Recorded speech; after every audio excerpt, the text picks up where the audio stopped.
Les éditions Telem présentent un enregistrement intégral de La papeterie de Ginza, de Kenji Ueda, lu par Marine Royer et Quentin Malek.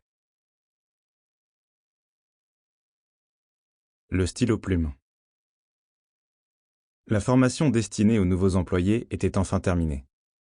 Elle avait commencé le 1er avril, jour de rentrée au Japon. Logé sur le lieu de stage avec tous les autres participants, j'avais passé les 2 premières semaines à suivre des cours magistraux.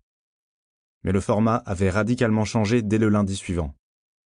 Divisés en plusieurs groupes de 5 personnes, nous avions dû visiter le siège social, l'usine, les agences commerciales et le laboratoire de l'entreprise. Après chaque visite, nous étions tenus de faire une présentation de nos nouvelles connaissances face à tout le monde. Afin que tout un chacun interagisse, les groupes étaient sans cesse reconstitués. Mais pour les timides comme moi, devoir travailler à chaque fois avec de nouvelles personnes était une source considérable de stress et rendait l'exercice particulièrement éprouvant. Plus terrible encore était l'esprit de compétition qui régnait entre nous. Un message provenant de la direction des ressources humaines nous avait pourtant prévenu que cette formation relevait d'un apprentissage et n'avait absolument pas pour objectif de juger les talents et les compétences des divers participants. Mais les qualités de chacun ressortaient naturellement au fil des jours, que ce soit par les questions posées lors des visites, les débats qui émergeaient au sein de chaque groupe ou les présentations finales.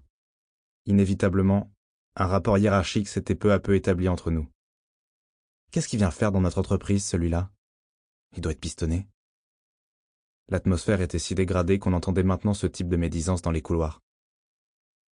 Au final, 3 d'entre nous étaient partis sans même attendre la fin de la formation. Nous sommes tous dans le même bateau. Essayons de bien nous entendre et de nous entraider. J'avais tant de fois voulu prononcer ces mots, mais je n'y étais pas parvenu. C'était toujours pareil avec moi. Je laissais passer les occasions de dire ce qui me tenait à cœur. Et je continuais de traîner, comme un lourd fardeau, le souvenir de tout ce que je n'avais pas su dire, de toutes ces pensées que je n'avais pas réussi à transmettre. Vu mon état, je me voyais mal surmonter la prochaine formation commerciale qui devait débuter après nos congés. Une angoisse diffuse m'avait accompagné tout au long du chemin pour rentrer chez moi.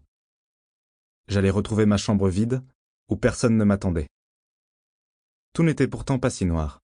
Je venais de recevoir mon premier salaire et une longue série de jours fériés commençait dès le lendemain. Bercé par les vibrations du métro, je m'étais brusquement souvenu des paroles prononcées par l'un de nos aînés dans l'entreprise. « Comment comptez-vous dépenser votre premier salaire ? Vous en ferez ce que bon vous semble, mais je vous conseille d'en profiter pour offrir quelque chose aux personnes qui vous ont permis d'arriver jusque-là. » Sample complete. Ready to continue?